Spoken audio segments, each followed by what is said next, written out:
Welcome to this afternoon's panel, What's the Secret Formula? We'll get into introductions in a bit, but I thought the first thing we'd do is, let's watch a movie. Let's watch a little movie. So if you could kill the lights, and I can get the movie going.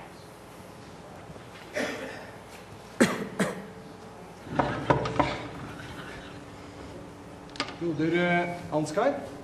Ja. Det er deg, ja. Ja. Så bra, ok. Ja, hei du. Hei du. Ja. Ja, hva gjelder det? Ja, det er denne her. Ja, vil du sitte? Takk. Ja. Jaha. Ja, så jeg har ikke fått gjort noen ting hele formiddagen. Nei, jeg beklager at det tar tid. Så skjønner vi holder på å legge om til et helt nytt system, og da skal alle ha hjelp på en gang. Ja, ja. Så du kommer ikke inn i den, eller? Nei, den bare ligger der. Har du forsøkt å åpne den? Ja, åpne den? Altså, hvis det hadde vært så enkelt, så hadde jeg jo ikke tilkalt helpdesk, hadde jeg vel? Nei. Vil du ha en kopp og en vann? Nei, det skal være fort gjort. Det skal vi se. Du bare gjør der. Sånn. Ja. Da er du i gang. Ja, altså så langt kom jeg også. Ok. Men så stoppet det opp, og så var jeg redd for at noe av teksten skulle forsvinne, så jeg turte ikke å gå videre. Åja, ok. Nei, men du skjønner at inni her, så ligger det kanskje flere hundre sider med lagret tekst. Så for å komme videre, så tar du tak i et ark på den måten her, og så liksom blar du over på neste side sånn. Da fortsetter teksten der. Jeg blar, altså. Du blar, ja. Men når jeg skal tilbake, da? Ja, da bare blar du tilbake igjen. Tar tak der. Og så sånn. Der. Så er du tilbake til den teksten du hadde sagt. Ikke noe... Ok, så den slutter der. Ja. Og så fortsetter den der, ja. Ok, men når jeg skal avslutte for dagen, hva gjør jeg da? Da bare slår du sammen permene. Ja. På den måten der. Sånn. Da er den lukket der, ligger alt lagret inni der. Altså, jeg risikerer ikke å miste noe av teksten her nå, altså. Nei, alt ligger lagret inni her nå. Ja. I tilfelle setter fyr på hele greia, det er kanskje litt sannsynlig. Ja, ok. Nei, men for det er noe med det at når du har holdt på med skriftruller, ja. så tar det litt grann tid å konvertere til å bla i en bøk. Ja. Ja, på TV-en. Det er greit. Ja, flott. Ja, men du, en TV før du går. Jeg kan bare gå gjennom en gang til. Altså, jeg åpner... Ja. Sånn, ja, riktig. Og så, hva du kalte det? Blar. Jeg blar. Ja, blar ut det.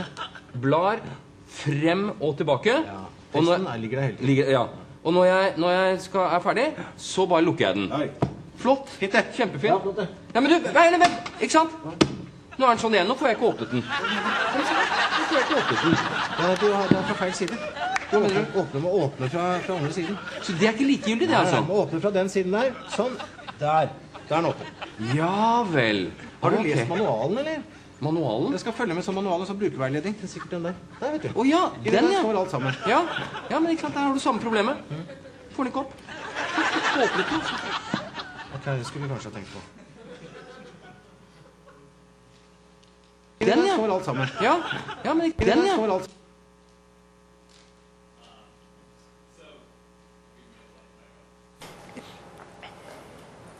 So one of my colleagues actually sent that video to me a few months ago, and it was right around the time that my interest in just the topic of predictably building great software had just been reignited because of a few things that happened at work. This video really sort of catalyzed it for me, not this one, but the one we just watched, because it really drove home the point that user experience is so important. So I guess what I'm saying is my buddy Lawrence sent this video to me, so if this panel ends up sort of sucking, then you know who to blame. I'll give you his email address. So there's recently been a lot of buzz around this product that Microsoft's coming out with. It's called Surface. Most of you guys have probably seen it. If you haven't, then just go search for it online. Surface provides a multi-user, multi-touch tabletop display that allows interaction without using a mouse or a keyboard. The first time I actually saw the Surface table, I saw the video, I was really amazed, right? I was really inspired. And then I joined Microsoft a few months ago, and I've had the opportunity to actually play with the table physically a few times. And I tell you, man, if you're someone that cares about user experience and you have a keen interest in it, it's a real treat. These guys really nailed it. And that's why it gives me great pleasure to introduce my first panelist, Daniel McCoskey. He's the interaction design manager for Surface, and his team is specifically responsible for figuring out just the language of gestures and touch, right? So how do people interact with this device by using their hands and their fingers? No small feat. So thank you for joining us today, Daniel. Thank you, Nishant. So a few years ago, when the software industry at large was struggling with the notion of design and user experience, a company came along, Adaptive Path, that built a flourishing business around the notion of user experience. Today, Adaptive Path is one of the most influential and leading user experience consultancies in the world. And the kind of contributions that they've made to the space are immeasurable. If you guys are sort of wondering what's up on the screen, I recommend you hit up the URL right at the bottom. It's a case study I saw at UX Week, and they've blogged a lot about that. It really exemplifies the essence of UX. If you're having difficulty explaining it to people, this is a good place to go. So, it gives me great pleasure to introduce my second panelist, Dan Harrelson. He's a design technologist from Adaptive Path. And like many of the folks that I've met from Adaptive Path, he's sort of a Swiss Army knife of designing good software. So welcome, Daniel. Happy to be here. Thank you for joining us. Dan. Dan. There's Daniel and Dan, so yeah, I'm going to screw it up a few more times. OK. So just a few months ago, I had the pleasure to share a room with a bunch of really smart people and Bill Gates, where Bill Gates actually said, I'm not kidding, it was 3 months into my job, and I quote, this is what Bill Gates said, "Every stupid thing we did first." Now, he was referring to Microsoft Office when he said that. Specifically, he was referring to the fact that while everyone was betting on everything but the GUI, Office bet on the GUI, and that's how we sort of got that market. Now, it's been a few years since we came out with Office, and a lot has happened since then. And it seems like Office has gone ahead and done something that's, again, seemingly stupid. They've gotten rid of their entire UI and their UX and swapped it out with something called a ribbon. Now, if I were a betting guy, which this is Vegas, so I am, I would put my money on the fact that history is going to repeat itself. The ribbon is Office's bet on UX, which I think is really pretty cool. So please welcome Jensen Harris. He's the group program manager of the Office UX team, and he's one of the pioneers and the original designers behind the ribbon. So thank you for joining us today, Thanks for having Jensen. Me. And this is the fun one. A few years ago, a little browser came out of nowhere, and I think it single-handedly reignited our passion for the internet. It was fast, it was clean, it embraced standards, and dare I say, it did have one of the coolest logos that I'd ever seen. Not to mention it was, and it still is, free. So the thing I loved about this browser was its plugin model. I was a front-end web developer. I've worn many hats in the past few years. But the plugin model is really what unlocked it for me, right? The web developer plugin, Firebug, those are things that if you guys have done any front-end web development, you would connect with. So yes, I am talking about Firefox, and this is a Microsoft conference. I can see some people going, huh? So last, but certainly not the least, I'm very excited that Mike Schrepfer is here. He's the VP of engineering for Mozilla. So in other words, he's sort of the lead engineer behind Firefox. So thank you for being here, Mike. Thanks.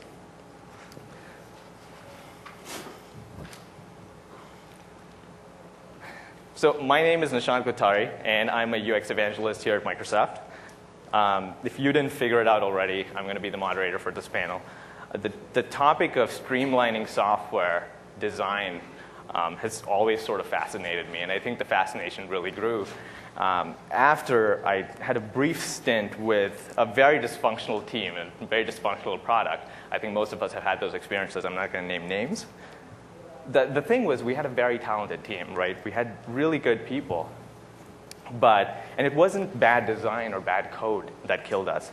It was the soft stuff. It was the personality differences, the lack of accountability, the lack of investment in design, right? Unrealistic schedules, personnel ineptness. It's that kind of stuff. So it's not just talent, the raw talent that you need to build good software. Why I'm truly excited that these guys are here is because they all sort of represent a product or a service that kind of gets it, right? Lucky for us today that they've actually decided that they're going to share some time with us to give us a candid peek into their methods, their processes, and their experiences. They basically agreed to help us answer the question we're all here to answer. What's the secret formula for developing software that looks good, feels good, and just works? That's the only part I prepared. At this point, we turn autopilot off, and we're going to go crazy. So really, my idea for the panel, when I was thinking about it this morning, was how can we really discuss this topic without being too high level, right? We all go to those kind of panels, and those are good for certain things. But I want you guys, I want all of us to sort of walk out with something tangible. And when I talked to these guys last week, we sort of discussed that on a call, right? And we said, hey, let's try and be real. Right? Let's forget that there's an audience here. If we were actually sitting in a room without you guys here, what would we talk about? So it's sort of the 4 themes that I thought about was, we obviously want to talk about a few topics that are all relevant to this topic. User experience obviously being at the top of the list for me. Then there are things like design and development methodologies, right? How do you engineer software? How do you execute? Then I want to talk about the soft stuff, right? What's that soft stuff around recruiting, around keeping people happy within your team? How do you create an environment where you can build good software? How do you channel communication? And hopefully all this will help us get some takeaways that we can walk away with. So a few ground rules before we get started.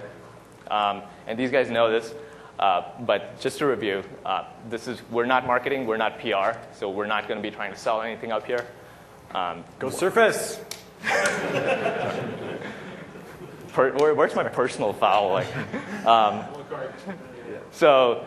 And I think I don't need to set these guys up for ground rules, but no soapboxes, right?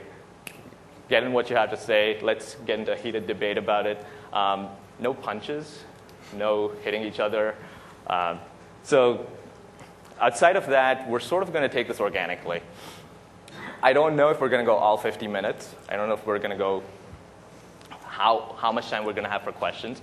I do request that we try to save the questions till the end, but if you think you have a really good question, raise your hand, come up to the mic, and we'll break the flow, and we'll get that into it. So, okay, are you guys ready? Want to do some stretches? And So I'm going to seed this a little bit, and then we'll see where the conversation goes.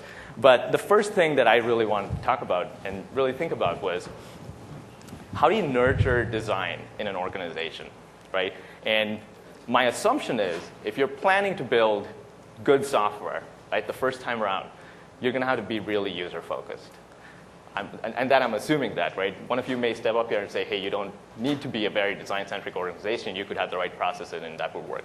But how do you actually create an environment that always cares? Every person cares about the user at every step of the way.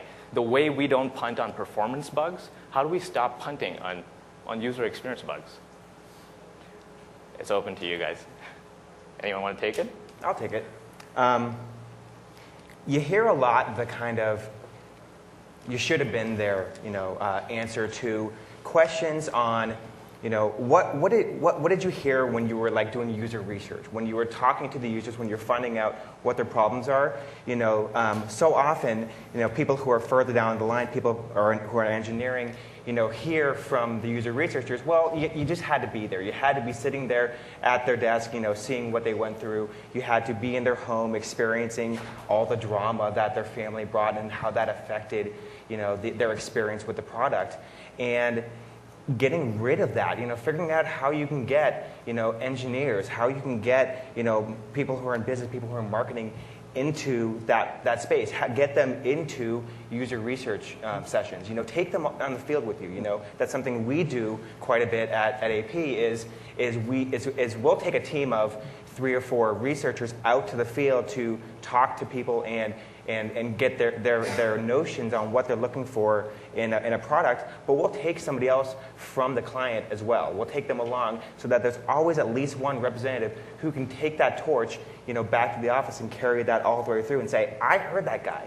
That guy wanted this or that or the other. So ideally, you might be saying, let's take Microsoft, since but we can thought easily we talk weren't about. Easy talk. No, I'm actually going to bash it.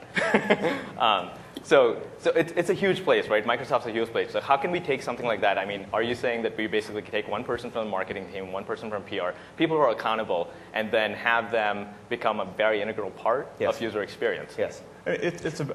For me, it's about going beyond saying that within a product team that's made up of multiple disciplines, that one set of people are the ones who are responsible for user experience, and everyone else isn't. If you think about what it takes to build a house, there's an architect. Yes, there is. There's maybe a designer who's going to pick out the colors for the rooms. But in the end, unless the electrician cares about getting the fit and finish of every one of the plates straight and the screws in right, there's going to be a takeaway in terms of user experience. And that's the case in software as well, right?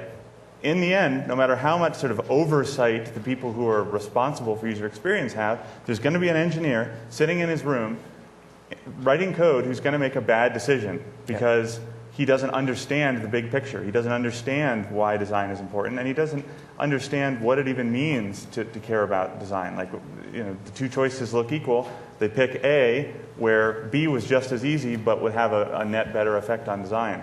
So I think what you're saying is it's not just about telling them what to do, it's about them understanding, every member of the team, including engineering, including developers, including testers, understanding the big picture of design and caring about it. Yeah. They have to care about it. Yeah. I think that's a really, really good point. It's really easy to dismiss a piece of criticism if it's on a piece of paper in a PRD, or your product manager said, well, people don't like it because of X. And you say, well, they didn't know what they're doing. What does it matter? It's a lot harder to do that when you're staring someone in the face and you're seeing how frustrated they're getting when they're trying to accomplish a task. Or when we have a wall in our office of handwritten letters from people who thanked us for the product and said, thank you for making me able to use my computer again because I don't have spyware and pop-ups and all the rest of it, right? And so you have to realize that at the end of the day, there's another human being on the other side of that computer who's actually trying to use the product. And you have to get yourself into the mindset of how are they going to feel when they see this? And how important is it to them? Because it doesn't really matter what you think. It matters what they think because they're the one using the product. So I'm really interested in your perspective on this. How do you do that with an army of developers across the world, an army of people developing stuff across the world? How do you do that in open source? It's how do you plant that seed? That I'm totally with you guys. It's just how do you execute on that? Because that's the tough part. How do you convince your organization or people? So I think unfortunately, there's no easy one answer. I think the techniques are rather similar in the sense that you have to let people see the impact of what they do, right? Whether they read about it in someone's blog, whether they meet the person, whether they see the handwritten letter. Sorry, I don't know if that was me, but That was me. I guess you don't agree, but no, sabotaging each other. So and I think that the other point I was going to make besides humanizing it is, how do you get an organization to do anything? Well, you have to prove that it's important to you, right? It's easy to say we care about design, or we care about performance, or we care about the customer, but how do you make a decision when it costs you, right? When do you decide to delay a product because you've got to fix a usability issue, right? And that's when you prove that you care about it, right? Because you say, we're going to stop everything, we're going to fix this issue because usability, because fit and finish, because that pixel being one off in this icon is really going to bug people in a way that they probably can't express. They're just going to say, no, it just doesn't feel good, right? And those, you can't compromise on those things. So I think with any of these things, you have to prove in action that the organization is willing to take penalties, basically, in order to make sure that they build a product that people love. Yeah. Two really concrete things we did, because we have developers on 4 continents as well working on Microsoft Office. One is every week throughout the product cycle of Office 2007, we sent out videos to every person who is related to the user interface of little minute snippets of either a user in the usability lab doing a test, of some person telling their story of something that they got frustrated with, so that people could make the human connection. You have to see a face. The second thing that we did, and what you said totally resonated with me, is early in the product cycle, like in beta 1, we were fighting for 1 pixel off bugs. Not because it mattered that pixel was off in beta 1, but because that showed everyone that we cared. Like, I was going to go fight for something that seemed unreasonable to everyone, because that got them thinking, like, wow, we really care about 1 pixel off? So that when we got to RTM, we weren't having those fights. Everyone's like, well, obviously, as an org, we care about 1 pixel off bugs and 10 pixel off bugs and all the rest of fit and finish. So does that sort of have a ripple effect? Like, what I'm seeing here is that someone took the lead on your team, which would be you or your team, and said, hey, this may seem unreasonable to the rest of the world to fight for that pixel, because I've been in war team meetings where you can't say, oh, we've got to move that button that's a P1, right? I mean, you'll have 4 developers lunge at you, and the dev manager will, Chuck Norris roundhouse kick you. That doesn't happen too often to me, actually. But I've worked at very different places than you have. But does that sort of does that start building that culture then? absolutely. Slowly? Yeah, I mean, now we've had our team together for almost 4 years, and the developers, there's a whole class of things they know when they're sitting in their office how to fix them now. Like, they don't make the mistake the first time because they know the things our organization believes in. We care about these certain qualities of user experience. 1 pixel off. We care about accessibility. We care about performance. And there's certain things that they just get right that never have to come to the war room or the triage at the end of the process. That's interesting. It's a constant re-education, of course, because you're always getting new people on the team, and you have to continue to fight those things. But it's the unreasonability of that initial fight that sticks with people. That emotional thing is the thing that sticks with them when they're sitting in their office alone writing code. So let me actually shift modes for a second. Because all this, it sort of alludes to selling, right? You're internally selling something. You're selling a concept. How do you guys, I mean, do you have some tricks up your sleeve that you use to sell to upper management to, and to sell to people who go, I just want to ship the darn thing, right? And saying, you know what, we should slip it. And I'm not talking about, really convincing them with data. I think that's great, but I've seen data not work too. Is there an art to selling this stuff? I don't know if you guys know Dan Rome. So is Dan in the audience? No. Dan's doing a session here, and he's written a book called The Back of the Paper Napkin, right? And it was fascinating because I interviewed him yesterday. He basically, he doodles, right? He takes ideas, very complex ideas, like business plans, and draws stick figures that really convey those ideas. So to me, that's one tactic to really make that emotional connection so you can sell your idea. What do you guys use on your teams? Like, we want tricks. Yeah.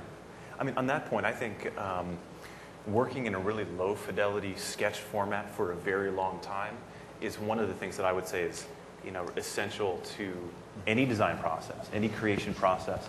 As soon as you get to higher fidelity mediums like code, like even Photoshop, comps, etc., you're now in a medium where it's a lot more expensive and costly to make adjustments and changes. And the beautiful thing about sketching is, as horrible as some of our stick figures may be, everyone can take a pen and everyone can start expressing themselves visually, even our users. So on Surface, we've been exploring this notion of what we call participatory design. How can we get everyday people giving us concepts and ideas about what would really work well with gesture? I mean, gesture is a fairly new interaction medium. There aren't a whole lot of standards out there. And so finding a way, a medium that not only all the disciplines on your team, but people outside your team have a way to influence that is really important. Are you bringing engineers in? Yeah, absolutely. Absolutely. So you're selling that inside of Microsoft as well. You're bringing in the users, but you're also taking Microsoft employees and saying, hey, you may not normally work with pen and paper, but today you are, and you're going to kind of go through this process with us? Yeah, I'm getting the sense that all of you agree that one integral part of this design culture is internal evangelism in education, right? Yeah. Helping people internally on a daily basis, getting them into the habit of thinking about it. And maybe that is the simple answer, right? Well, there's also the aspect of positive reinforcement. So I think about, so we changed the UI font for Office 2007. For years, our UI font was called Tahoma, and we changed it to a new font called Seago UI. And that was really important to us because we thought it made the look of the product cleaner and opener and stuff like that. But it was a 6-week dev cost. That's how much engineering that it took to make that shift. And our developers literally couldn't see the differences between the fonts. They would look at them like, why are we wasting our time on this? The G is the same as this G. It looks the same. I honestly can't even see a difference. And we had a big, unreasonable fight about it, and we finally got them to agree to do it, much to their chagrin. Right? They were just like, I can't believe we're wasting time on this. No one's going to be able to tell the difference. Well, positive reinforcement. Someone can tell a difference, actually.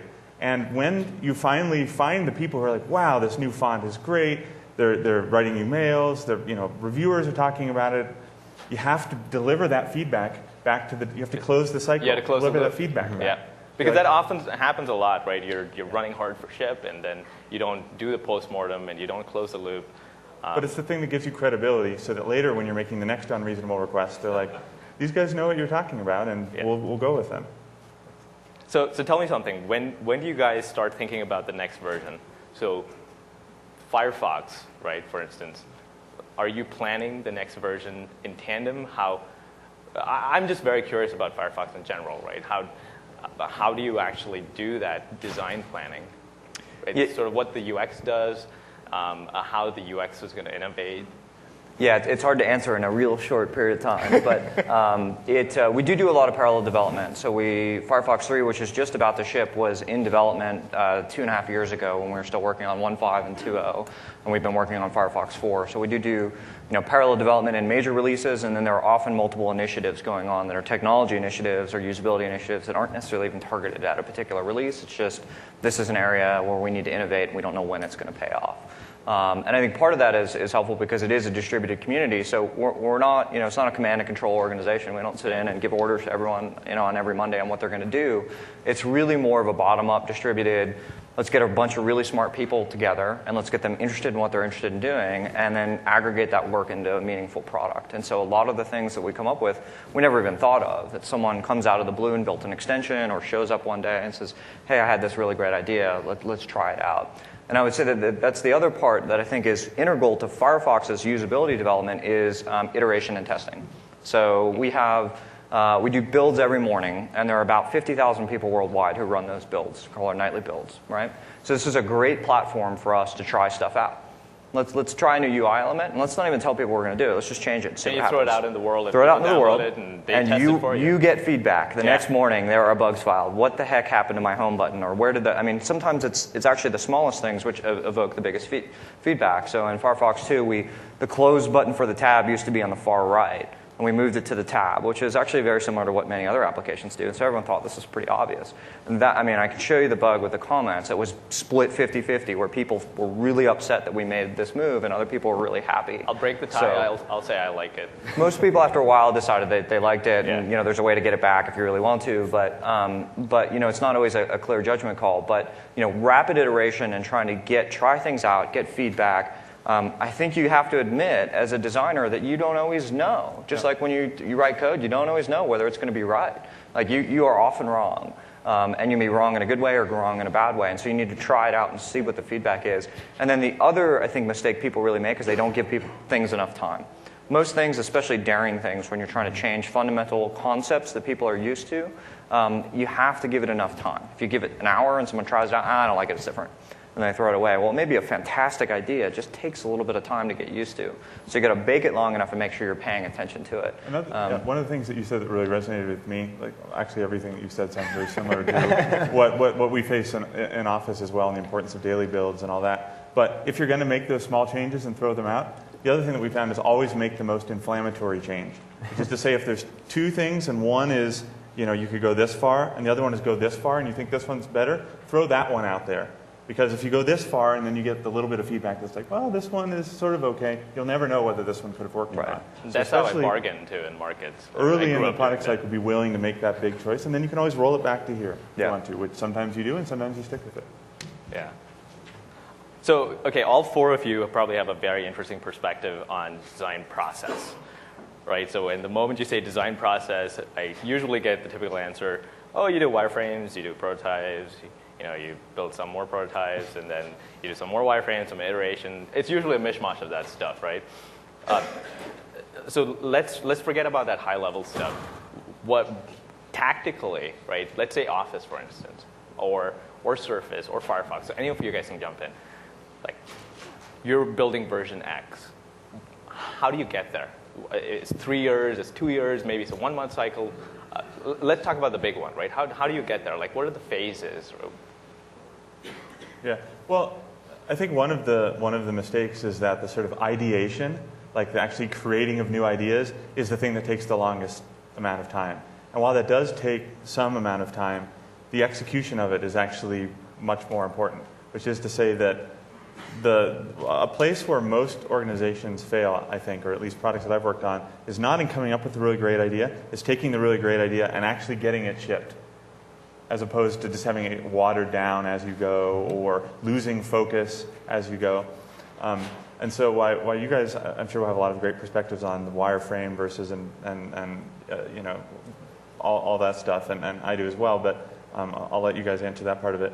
I think a really important piece is to get the engineering of it right, which is to say the last 2/3 of our product cycle in Office 2007 was taking the sketches that we had in October of 2003 of pretty much looked like what the product ended up shipping like, and getting that actually built and shipped in October of 2006. That's 2.5 years of execution to get that idea done. And so really, it's not just about the ideation, it's about execution. So that's interesting, because what typically happens, or what I've seen usually happen, I don't know what kind of experiences you've had, is you come up with that idea, right? You say, okay, this is what we're all going to charge towards, and then, like you said, it dilutes. How do you keep that? I mean, obviously you guys had a lot of faith in the sketches and the stuff that you did 2 years prior, right? Because that's what you went back to. I'll talk about this some in my talk on Friday morning, but a little marketing. But design tenets were really important for us, which is that the first thing we did was come up with a set of 5 design tenets, which was sort of the religion of our team. And so anytime we didn't know which decision to make and we were conflicted about it, we used the design tenets to help us make a consistent decision. Sometimes you can get so caught up in the details of like, oh, on this side, there's this 7 pros, and on this side, there's these 7 pros. I can't decide. If you have a really strong religion, a design tenet that you believe in, then most of those decisions it's easy to make consistently, because you just go back to the sort of founding document of your team, which is, we believe in this. If we believe in this, then this is the decision we make, and you go with it. Who came up with that? Who comes up with that? Everybody should come up with it. But because if they don't believe it, and they won't carry it forward. You know, you need to have those design tenets, design principles, you know, so ingrained in everybody participating, because there's going to be the point, you know, you made the example of the engineer who at 3 a.m. is writing code, and he comes across, you know, a point where he has to make a decision. He has to decide, what am I going to do now? And I don't have Jensen, you know, looking over my shoulder. I can't call him up. I have to make a call right here and now. If I've got those design principles ingrained in my head, I can make the right decision. You know, that. You know, you talked about, you know, how do you get it right? Well, that's you want to make lots and lots of right decisions. You know, because all of those get you to the end of having a right product. You know, and everyone needs to be thinking along those same lines and have those ideas really baked in. Right. I think the thing I struggle with, and I don't think there's an answer to this, is what all of you guys are saying. I mean, you're taking one thing for granted, is that there's passion across the board, right? That everyone has the passion. I don't think you can create passion.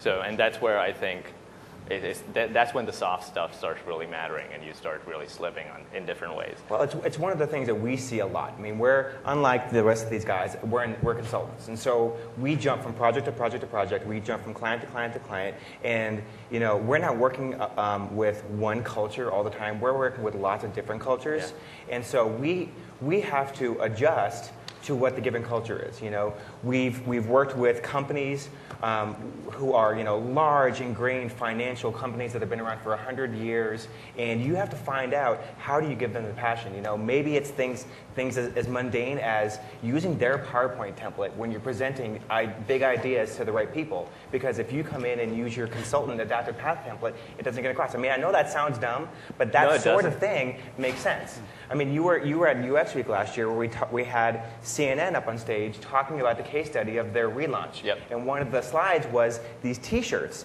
that we gave out to everybody at CNN that says, "I am not the target user."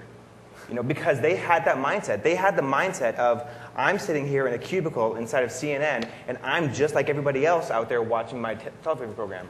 No, you're not. You have all kinds of different people out there, and you had done all this work to create these personas around who your users are. And so artifacts like a T-shirt, you know, artifacts like posters, you know, hanging up in walls that help to reinforce these ideas. I'm sure Microsoft has that all over the place, you know, posters, you know, throughout their buildings around, you know, here's some great new initiative we're doing to get everybody fired up around whatever you're working on. Totally. Well, it's sort of the brutal reality, at least that we saw in Office, making a change where not everyone started out on board, is sometimes you have to remove the people who aren't on board. Just to say the whole team can't buy in unless you take the agitators and find other projects for them. I'm not saying those people got fired, but we found other projects for them to work on. Like everyone who didn't believe in our design tenets, who couldn't come on board, who just said, I don't believe in this change, that took away from the single-mindedness of the team. And so we found ways to use their skills to do other things to help Microsoft. And once we had the core set of people who believed in it, then you do have that single-mindedness of purpose. So sometimes T-shirts work, and that is effective. Yeah. Occasionally they don't, and you should be willing, as a leader of a design organization, to take action, to sometimes to help people find other opportunities when that's appropriate. Yeah, I like that, and it's tough to find leadership that does that, right? And I think I like all the ideas you guys have, but I think at times I'm always thinking about this in a way that's impossible to solve. It's like, what if you don't have that? What if you don't have that? What if you don't? I think you get eventually to like a null pointer, and it's the end of the day. So let's completely shift topics for a second, and let's talk about development processes. And I think this part should be really interesting. Is there a utopia? Because lately it's all been about agile programming, and everyone's doing 6-week scrums or 6-week sprints and stuff. I've been on both sides of the fence. I've seen some real ugliness. What do you guys think? Do you guys have opinions about development process? How do you guys do it? I'm not really qualified to talk about development because I'm managing the interaction design team. But I will say that Surface is working within sort of an agile framework. We go through these sprints. We have 6 weeks where we define what we want to create, and this is all based again on our tenets, our overall direction that we're heading on.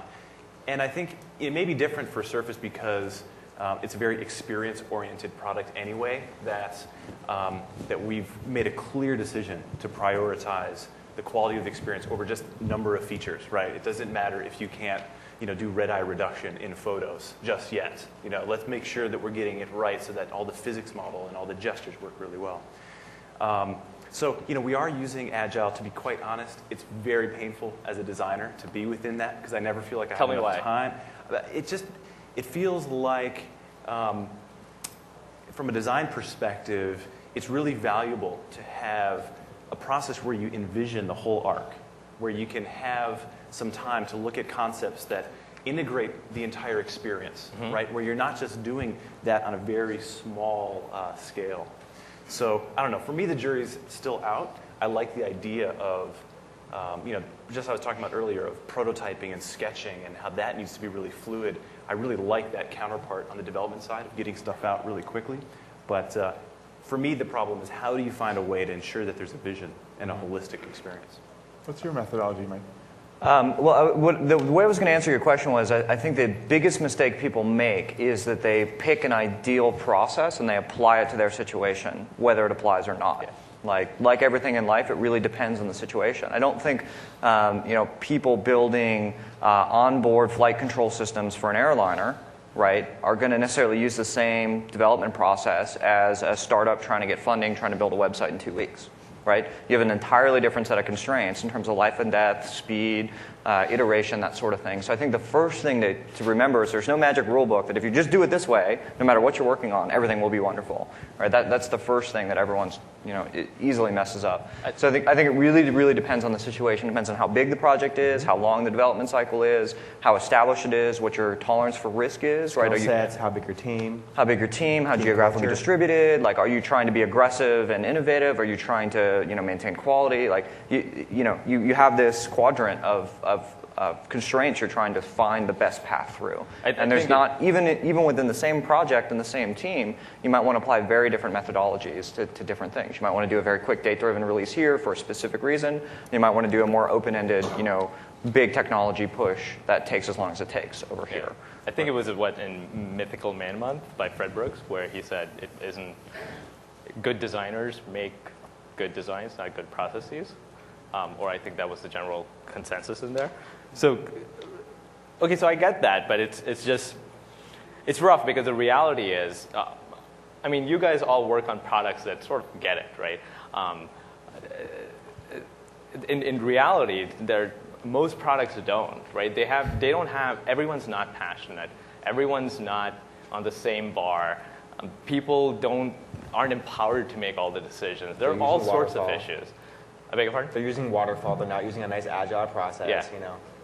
Well, so I can defend waterfall. Well, not defend it, but we built Office 2007 using something similar to a waterfall process. One of the important things, though, that we did from the very beginning is we realized there'd be a whole bunch of things we'd get wrong, and not just once, but twice. And so we built iteration into the schedule of the product, meaning late post-beta time to recode things. We built it into our architecture. Like we told the devs from the beginning, this is going to be unlike anything you've ever worked on before, in that we're going to change a bunch of stuff late in the product cycle as we get feedback and as we see the results of longitudinal usability studies. And so they designed an architecture that allowed us to be, quote, agile, which is to say we put some more work in up front to know that later on we were going to make changes to this code and that code and that code, and that was going to be okay. And so, I don't know how agile would work across, a team like Office that has a couple thousand people working on it. But you can find elements of agile or elements of Scrum and apply it to a smaller team within a larger team, if that makes sense. And I think for a UI team, iteration has to be key. Like you just can't do it without iteration, without learning what you foul up and fixing it. Yeah. And either you can ship those mistakes and fix them in version 3, which is what Microsoft had the reputation of doing for a lot of years, or you can plan to get to version 3 and version 1, and that means putting the iteration into the product cycle. So I'm going to throw a grenade out here because I've been on both sides. I'm kind of with you. Like the jury's out for me. My frustration with Agile was it was very easy for everyone on the team to actually use that Agile to their advantage as a stick, right? It was very easy for people to discard, put that on the product backlog, right? And of course, the process was completely being manipulated at that point. But I was irate that it was so easy to manipulate the process. I didn't have that similar experience in Waterfall, because in Waterfall we knew, we're in ideation phase right now, right? We're gonna finish the whole design and stuff. Do you guys have any thoughts around that? Is that something that you sort of encounter? To me, it ties into. So Jensen, did you say earlier that you think it takes longer to do ideation than it does to do development? No. Okay. Just want to make sure. I said I think one of the mistakes people make is assuming that ideation is the part where the product gets designed and the rest of it sort of doesn't matter. Okay. When in fact it's a sort of a small part of the overall product cycle. Right. Okay. So I think the design team can clearly envision more than can be realistically built within timeframes that the team has, right? So, and I think that's been the one way that our design team has been able to make sure that we're doing the right things when it does come time to do one of these sprints, one of these cycles, that we've actually envisioned, beyond. We're not just immediately looking at, all right, what's being developed in the next iteration? Let's really, do only the specs for that. We look beyond that as well. So that's one way that we ensure that things don't get punted. Well, I can't do that now. Well, when will you do that? Because that's dependent on this, and we have a bit of that view. So it's like agile waterfall. A little bit. I mean, it's just the physical laws, I think, of ideas come more freely than the ability that we have to create them. And so what you need to do is document and design and capture, and that's something that we're struggling with. How do you ensure that because really all the documentation gets focused on, here's what you want to build. We don't want to have the development team looking at, okay, you build this part, but this element may come next month, and this part's for next year. So all that tends to get discarded, and we haven't solved it yet, but our plan is to make sure that we have a good repository of things that are on the roadmap, have been thought about, but we're not yet ready to commit to. I think that ties back totally to what Mike was saying, and I think that really resonates well with me. I know I'm sort of hung up on the process and the terminology, but I think it's important for people to just understand that there is no one process to do it, right? And you have to be very cognizant of that. You cannot say that, hey, we're going to do sprints and scrums. We're going to use Scrum for our product. And 2 months down the line, when it's really not working for you, you still stick to that. And 2 months after that, you still stick to that. I don't think there's a secret formula there. Now, So I have another interesting question, and maybe you can start off with this one, Mike. Who drives the process, so to speak, for you guys? How do you guys communicate that process? I know you do daily builds and stuff, but it seems very amorphous to me. Like, yeah, so I think the thing to keep in mind is it's a combination of dichotomies, because it is a fundamentally distributed, open process where participation is not only allowed but encouraged from anyone on the planet, right? Anyone on the planet can comment. It's an open bug tracking system. You can, just submit your email, and then now you have a login. Now you have the ability to comment on a specific design feature of the current or next version of Firefox or anything else Mozilla builds, right? So that's the fundamental thing is kind of grassroots participation. But that doesn't mean that everyone gets to make every decision. Right? So at the end of the day, it's what we call a meritocracy, which is the people who have proven a track record of making good technical and good design decisions are the ones who get the ultimate authority on how to make a call. And this was, I think the best thing to illustrate is the design shift that happened. Does anyone here ever use the Mozilla Suite, the thing that predated Firefox? It was mail and browser combined into one application. And then Firefox and Thunderbird emerged out of that. And I think what's more important than the difference in the applications was the difference in design philosophy. So in the Mozilla Suite days, each area owner could design their part of the UI. So if I was working on networking, I could design the networking preferences panel, right? And if someone else was working on cookies, I could design that. We could add as many buttons and options as we wanted. When the model shifted to Firefox, it was actually more of a centralized model in terms of design control, in the sense that there was a smaller group of people who was trying to enforce a theme and a belief and a set of principles and tenets throughout the entire product, right? So you didn't have one huge panel here and a tiny panel here, right? And tried to lay out some of those basic tenets and make it as small and easy and slimmed down as possible, only the options that matter, all of the things that result in a good product. And so that still carries over today, and that there is a small set of people who, by their actual work and contribution to the project, have gained now the authority to make those calls when the data is unclear, as it almost always is, right? In terms of, do we do this or do we do that? And I can construct an argument either way depending on which I want to push, but at some point someone's got to make a call. So it's kind of like a cabal. Like how do you become that person who has that stature, or does that just sort of emerge? It's kind of, the way I like to describe it, it's more like an organic or biological system than it is an artificial creation, right? So the people emerge out of it because they start participating, right? And the amazing thing about Mozilla is, one of our main developers used to be a church organist. Another one used to bake donuts, right?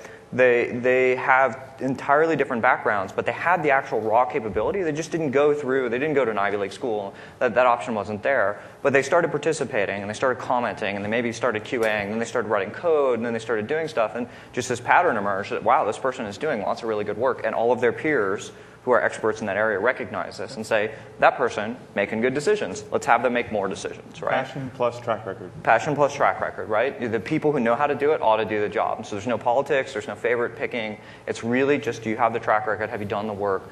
Do you have the credibility to have the keys to make these kind of decisions? And that's true on the technical level in code, and it's true in the design level in terms of making decisions about the user experience. It's true in policy and a whole bunch of other things. And I think building an organization that has core principles and what they have a core belief in what they're building, passion, and then a system that rewards the people that do the good work, right, is really the key components. It's probably not enough, but it's the key components to building great products. I think organic and biological is a great way to put it.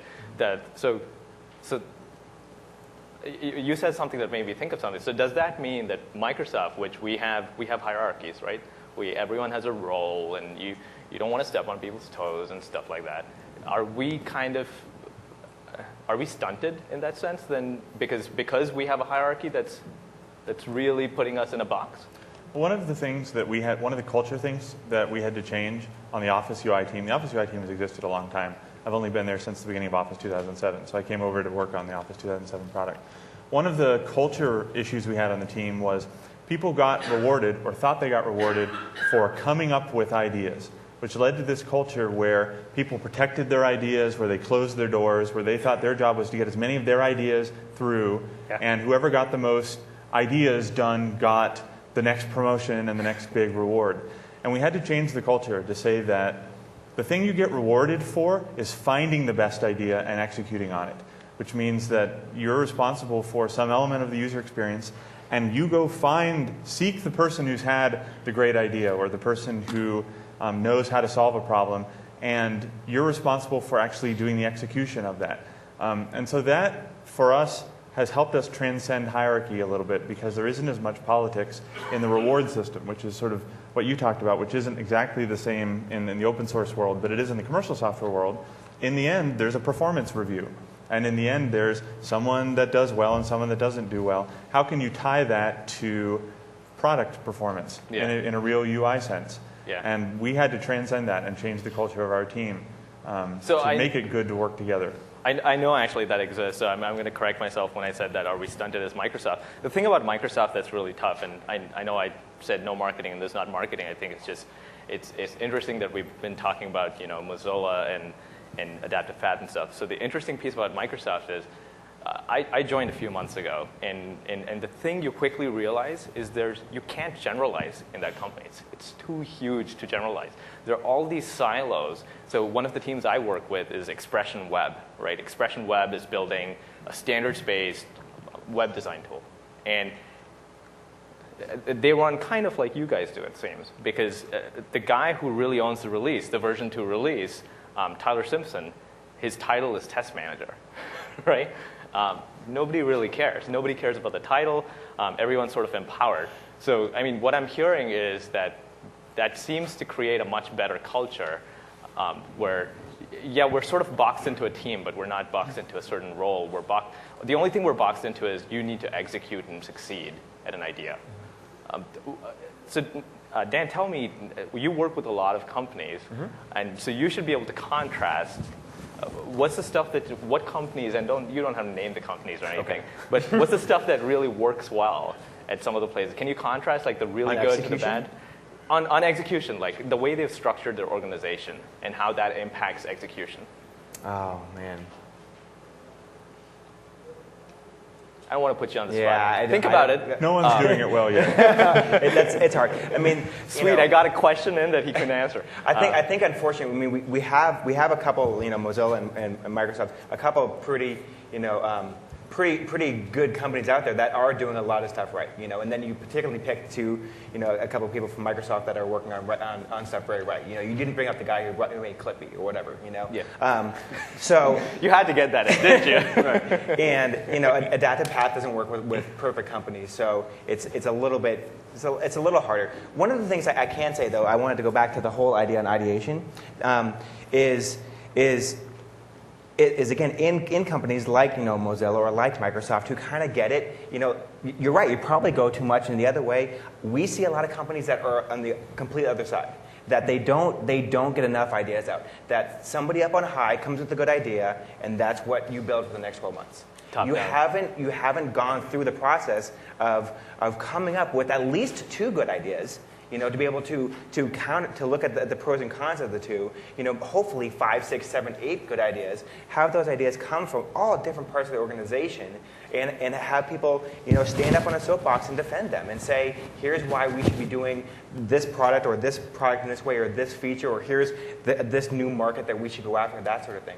You know, we see the opposite. I mean, we see that more often than not, that we really need to pull out of our clients, you know, more and more ideas, and they really have a hard time. I mean, a lot of companies are not set up to have that sort of open, free flowing of information.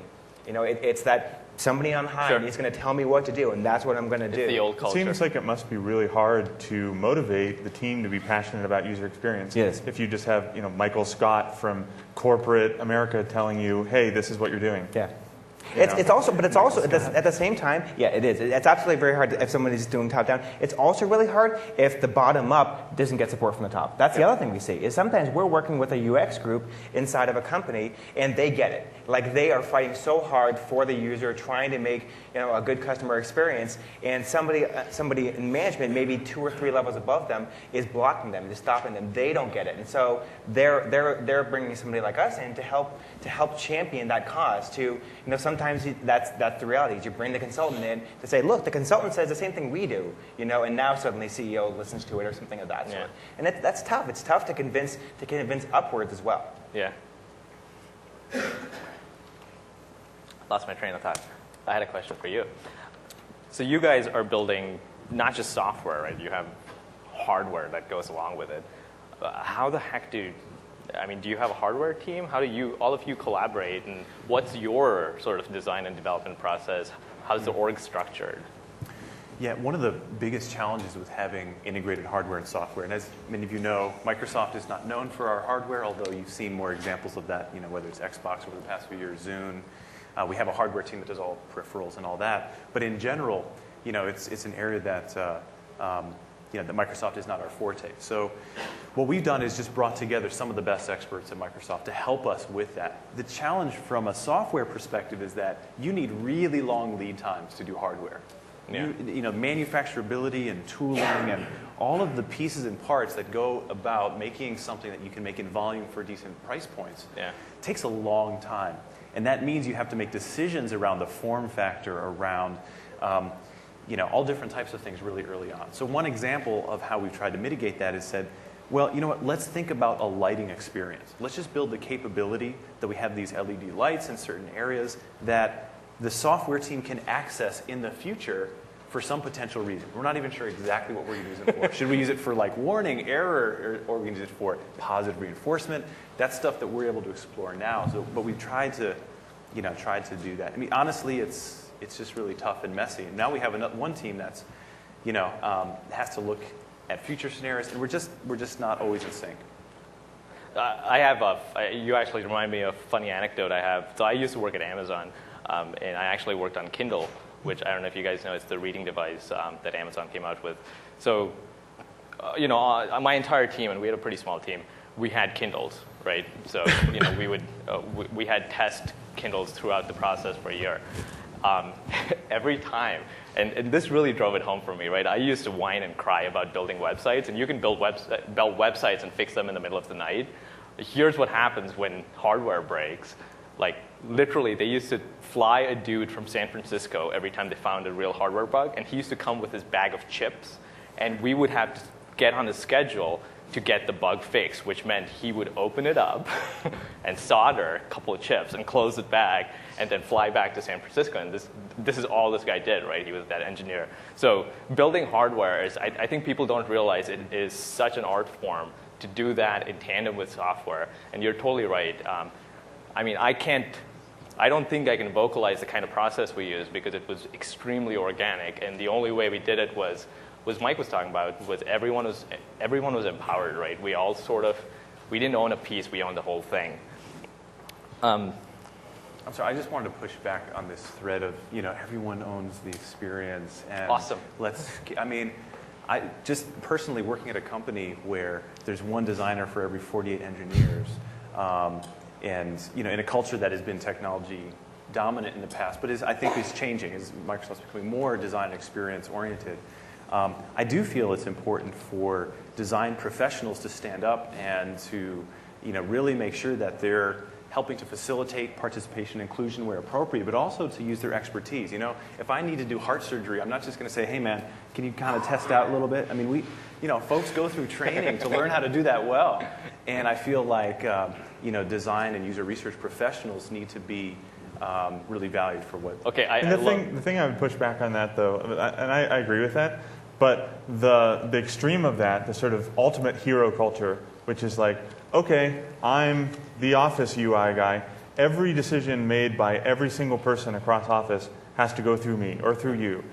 It just doesn't scale. Like, in the end, unless you can empower people to make a modicum of reasonable decisions when they're sitting by themselves, it just can't scale. And so we talk about, okay, well, there is a sort of hero. There has to be someone that is the hero, but the hero is sort of the team. And yes, there's someone at the top of the team, and someone has to get final cut. In the end, it's like a movie. Someone has to say, when there's two ways to go, you go this way.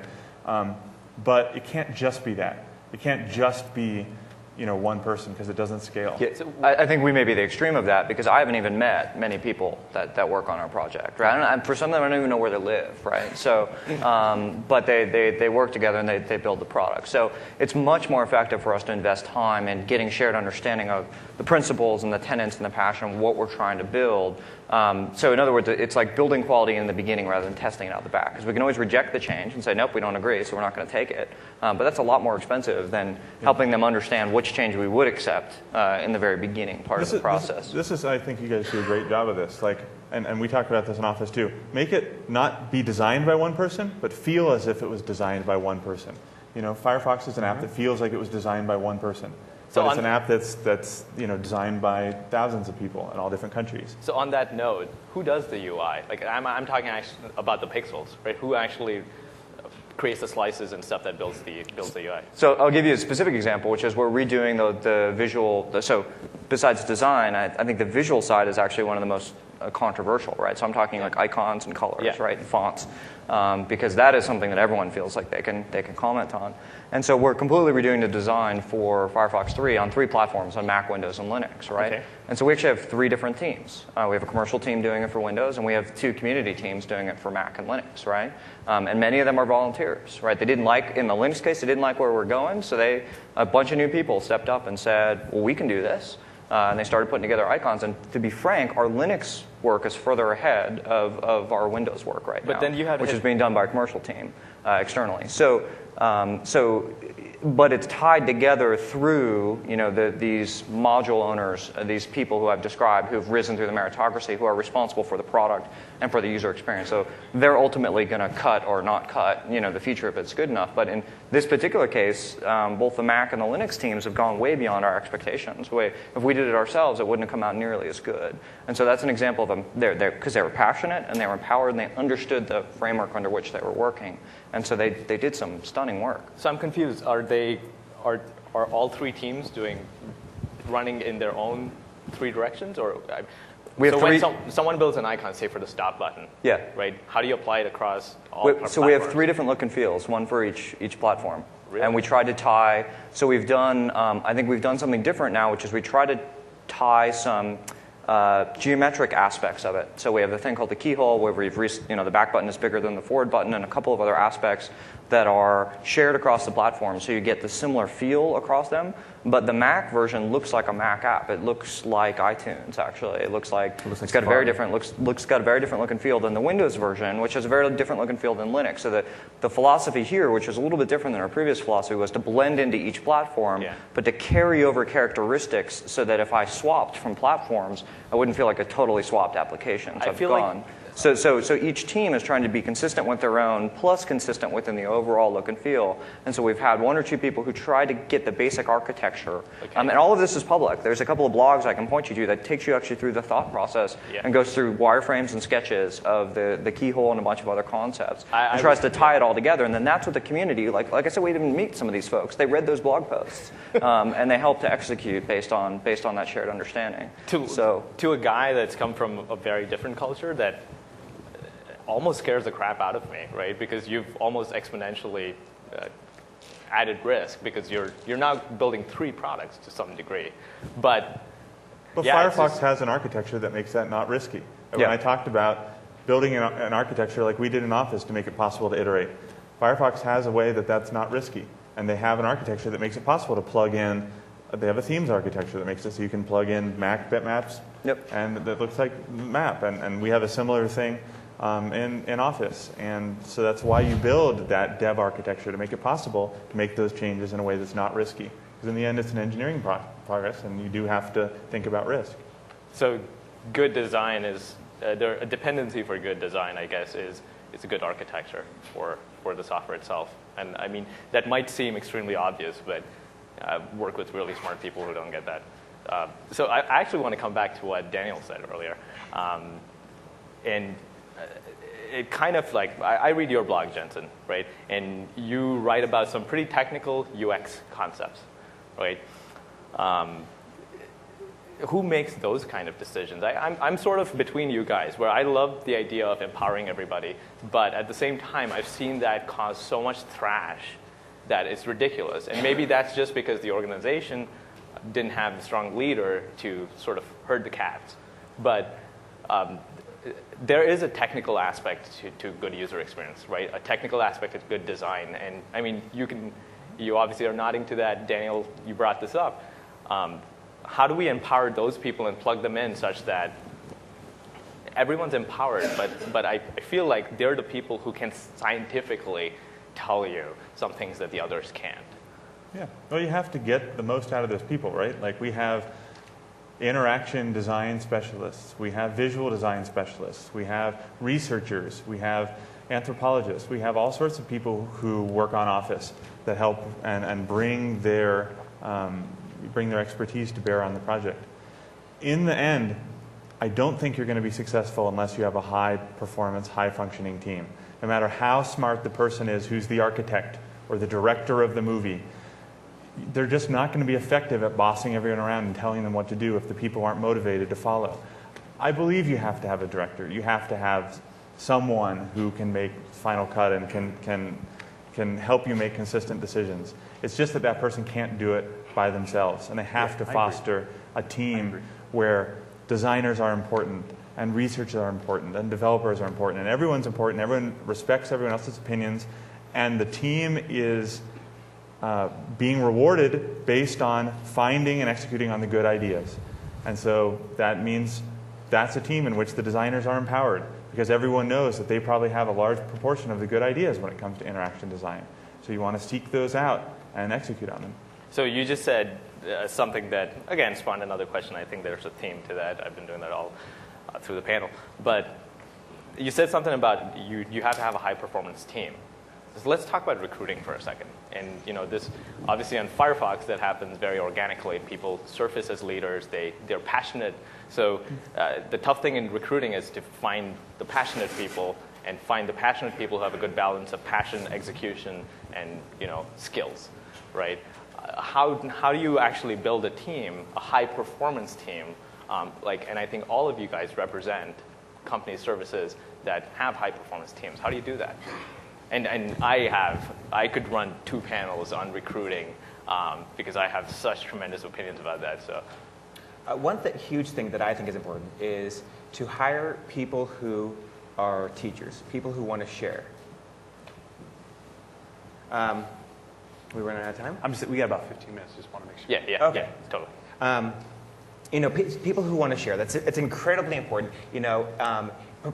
Hopefully, you have an organization such that you share information even outside of your company. But at a minimum, you want people who want to share inside of the company. We were just talking about who's writing design, who's writing code, and you have the people who think that just because they compile an Eclipse, therefore they own X. You get the people who understand what Fitts law is, therefore they own X. And the answer is neither one of them really should be the ultimate owner of anything. Ideally, they're teachers. Ideally, the guy who can code can help teach the person who works in UI, who works in design, why it matters that something has to actually work at the end.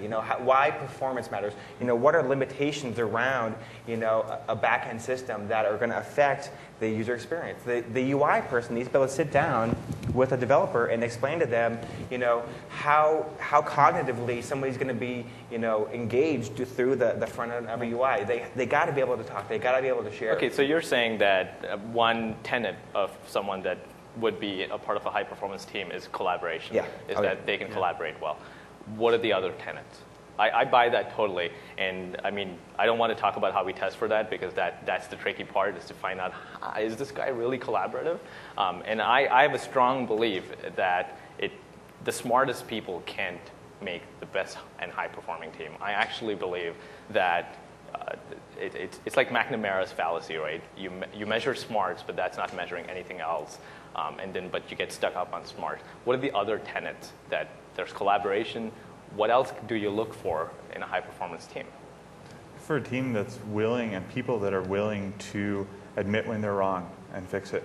So often people get tied to one idea or one frame of thought, and presented with evidence, they're not willing to be open to listen to the negative feedback and do something about it. You want a set of people that are passionate, but not so passionate that they get blinded by that passion. And sometimes you get sort of high ego, high passion people who are right even a large portion of the time, but the 20% of the time that they're wrong, they drive the boat in the wrong direction as fast as possible because they're so good at their job, but their judgment's off, and they can wreck the boat before anyone even realizes what has happened. And so you're looking for people who are With humility. open to criticism and seek it out. Yeah. Especially if you're working on a public product like Mozilla or Office that has a large number of users, you can find no shortage of negative feedback, about anything. And you want people that are willing not to close the browser, but read it, learn from it, take it in perspective, but then be willing to make improvements based on it. What I like is that both of you guys, both your answers had nothing to do with skills and stuff. I mean, you're talking about the soft stuff, right? And that's kind of the point. I think the takeaway from that is that we get really hung up in recruiting on the technical stuff, right? Can this guy come up with the best idea on the whiteboard in the next 60 minutes? There are some people who just don't think that way, right? Can this guy, write the best string reversal algorithm that's recursive, right? Just some people don't think that way. I think that it's this stuff that's important. Collaboration, humility. I mean, continuing. What else do you think is another strong tenet of? So I think kind of similar to that is adaptability. I think that the singular mistake I've seen people do over and over again is they bring in someone who's really good at one thing because that's the thing they need right now. And then 6 months from now, when things are totally different, which they always are, that person who, if they're not willing to be adaptable or not interested, then it's a total mess. So I think that the high-functioning teams are passionate, they're collaborative, they're willing to take negative feedback, and they're adaptable. So they're willing to change their tools, they're willing to change their strategy, they're willing to be agile as a team to completely change what they're doing. Those are the teams that execute over and over again in terms of building great products, because it's not just build the same thing over and over again. It's adapting to the new reality of today, which may be very different than 6 or 12 or 18 months ago. Yeah. Well, I would actually love to talk about this stuff more. But I think at this point we've actually got to stop. We've got about 15 minutes to take questions. So you guys have been listening pretty intently, so thank you for that. If you have questions, start lining up against the mic, and yeah, let's have them. Can you guys talk a little bit about your testing processes? How you have requirements, and then once the developers will develop, whatever the end of the delivery is. How do you test that, and then how do you gauge success on that? So in Office, we use a process that we call feature crews, which is to say that for every feature in the product, which is defined pretty discreetly, we have hundreds of feature crews. There's someone from every discipline who's involved in it: design, program management, development, and testing. And from the ideation stage all the way through the end, all of those people are involved. So we don't go through a testing phase of the product. Anytime that there's a daily build that code has gotten checked into, test is involved in the check-in. They're involved in looking at that build and verifying that it's correct. And in fact, we've empowered test to be the sort of first guard keeper of the user experience, which is to say they test the user experience not just to make sure that things are functional, but to make sure that they're good. And so we've taken a set of people that used to be very technical and just thinking about, the button was supposed to do X and now it does X, to actually start thinking about aesthetics and think about user experience, and to be sort of our first line of defense. Because often in Office, they see the code before anyone. They see the code before it even gets checked in. So that's sort of, testing is joined to the hip from the very beginning. It's not a throw it over the wall thing for us. What do you test against, though? So do you guys have, how do you capture your UX? So I think he was talking about requirements too. How do you validate that you're testing the right thing? I don't want to monopolize, but for us, some of those things are coded in the requirements from the beginning. So things like performance, something like, this thing can only take 100 milliseconds. No matter what, it has to take 100 milliseconds. Those kind of things are easy to codify. The rest of it is about teaching, right? It's about teaching them the fundamentals of user experience such that they can recognize when something's not right. And smart people often pattern match really well. So if you have very public meetings where you discuss design and they see, me or Dan or Mike, talking about something, then they start to think, well, this is the kind of thing Jensen talks about. Maybe I should bring up because I've seen something that sort of falls into that pattern. So there's just so much teaching that has to go on in a team so that every member in every discipline starts to get it. Yeah. Maybe they're not perfect at it, but so that's Office. You guys probably have different perspectives. I'm assuming that testing is just so integral to your process, Mike. Yeah, well, it's hard to map because we have a very hybrid process in how we do things. So we do some very traditional things where we will write test plans, and as we're developing new features, have a small team that will try and do directed testing on those things. But I think that in general, for the size of project we're working on, we rely on a lot of public testing. So that's why I said earlier we have 50,000. These are normal people who just run our daily builds. We have, I think, 500,000 people on our betas right now.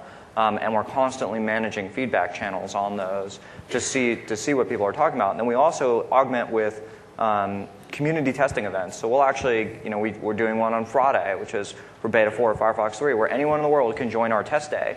And we'll have a particular set of theme areas that we want people to look through and work on. And it's both directed testing in the sense that we want you to specifically look at this stuff, and a little bit more of the informal, just try it out. And you can tell by the questions people are asking. Like, I'm not sure if this is supposed to work this way or that way, is often a clue that the UI isn't actually guiding them in terms of what they're doing. So even if they, you explain to them and they understand it, you still may have a problem with that particular piece of the UI, because it ought to be mostly intuitive, especially for something like a browser. It's not something that should come with an instruction manual. You should just install it, and stuff should just happen and do what you expect it to do. And so if anyone's ever asking questions about, I'm not sure, but I'm just a naive user, that's where you really want to pay attention, because you probably got something wrong. So I think it's back to that constant feedback cycle and being sure to pay attention to both the specific and the subjective kind of feedback, and the questions people are asking and the kind of feedback they're giving. More questions? Good answer. And we're done. Oh, come on, I can't believe there aren't. Getting back to that agile question that we were talking about earlier. So I've worked with the interaction designers who oftentimes will say that they don't want to actually start designing until they have all the requirements, because how can they design something optimally if they don't know what the requirements are to understand how to prioritize, expose features, et cetera, et cetera. So how have you guys dealt with that in the past? I personally feel that requirements need to be designed. So I'm of the mindset that design is not just about design, execution, or production. I feel that a strategy needs to be designed. So I'm not necessarily just talking about a visual designer or an interaction designer who's ultimately responsible for doing a navigation model on a website or something else. But I feel like, just as I would say for a developer, there's really nothing that's stopping a developer from starting proof of concepts on various. As soon as you join a project, you know in general the area of expertise that you're working on, everybody can start something, is my belief.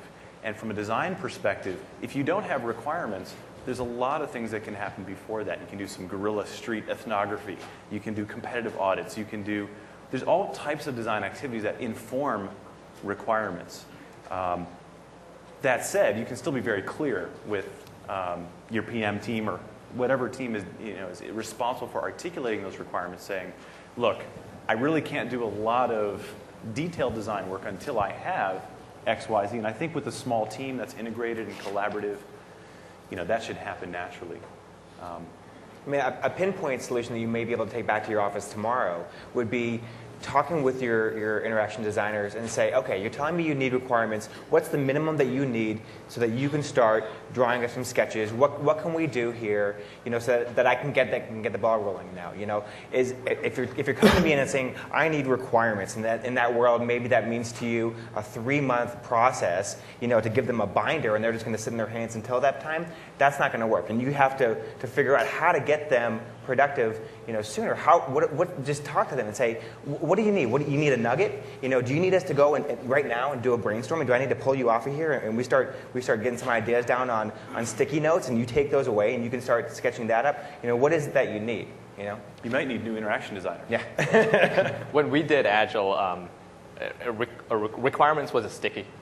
And the program manager walked away with that, or the product manager walked away with that, and he said, it's going to take me 3 days to do this. And we would put that guy's feet to the fire. Now, I can't say if that worked really well or not, but that was also another sort of stopgap solution that we had for requirements.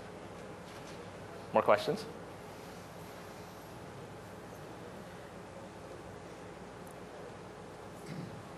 So you go through all this. You've got the team. Everyone's got the religion. You've got your tenets, and you put it out there, and it's a great piece of design. But the community, particularly, with something like Firefox, comes back with an even more elegant design. How do you respond to that? And how do you realign for that? You take it and run with it. I mean, I'm not actually sure I understand the question. So, and maybe one of you guys do, but I think that it gets back to the point that you should never assume even your high-functioning team of experts always has all the great ideas. And so I think you should be willing to borrow and steal great ideas from wherever they come from. And the minute you realize that someone else has got a better idea, and if you can adopt it, you should run with it. And throw away any kind of, well, I didn't invent it, so it's not a great idea. Because that doesn't help anyone. Yeah, well, and in the GUI world, the folks at Xerox PARC invented everything 25 years ago. So there are sort of no totally new ideas.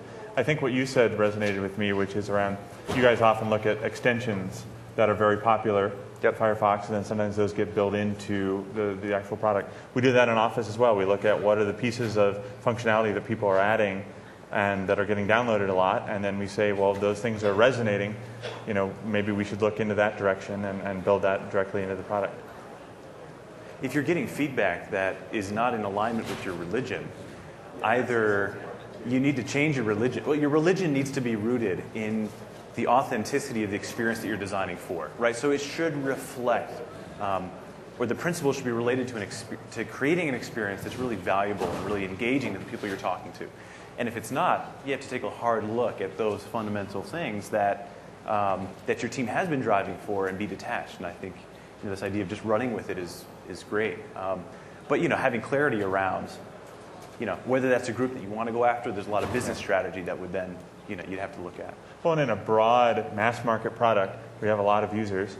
Yeah, there are some crazies also, right? Like there are people that believe that this is the right way to go, and if you actually followed them, everyone else would be aghast. Right. So you also have to run it through your filter of tenets and what you believe in. But if a significant number of people are saying, "Hey, this feels right," then you should think about that. Could I do a quick time check? When the red light's blinking, does that mean I have left? Gotcha. So we can still take more questions for 7 minutes. Thanks, guys. Nobody wants to throw like a grenade out there? Because those are the fun ones. Uh-oh. I'll throw a grenade out there. Awesome. Cool. So I think you guys are all awesome. And I would have come here if it was any one of you on the panel. And I read your blogs. I watch your stuff come out. It's really neat. But one person or one group that's kind of missing from this is Apple. I mean, we have the laptop, of course, but nobody here is from Apple. I was wondering if you think that Apple does a good job in their designs, or does Apple have a good marketing team? And like my own experience at my company, when we have questions about design, we always say WWAD, what would Apple do? And the idea there is you want to keep it simple but sexy. What do you guys think? What do you think, Dan? I think both. I think they've got some good design. They've got one hell of a good marketing team, too, that will sell anything. And they've got religion behind them. They've got 20 years of religion behind them, So it's both. The notion that your internal philosophy on design is based on what another company would do, you may want to rethink that. I mean, it should be something that you guys own. It shouldn't be, there may be people, not maybe at this conference, but out there that would say, what would 37 Signals do? Or what, some of these companies that have these big ideas and say, we do it this way, and other companies say, we're going to do it that way, we're going to do it the way Google does or whatever. It's not always the best way to go. It's tough because you're not that company. You're not Apple. You're not 37 Signals. You're not Google. You're not Microsoft. You've got your own position. You've got your own way to do things. Apple makes a lot of mistakes. And it's yeah. So unfortunately, I think I misunderstood. I thought I had 7 minutes left. I'm 7 minutes over. So I got my knuckles whacked. I would love if you gave these guys a round of applause for coming here and sharing all this stuff.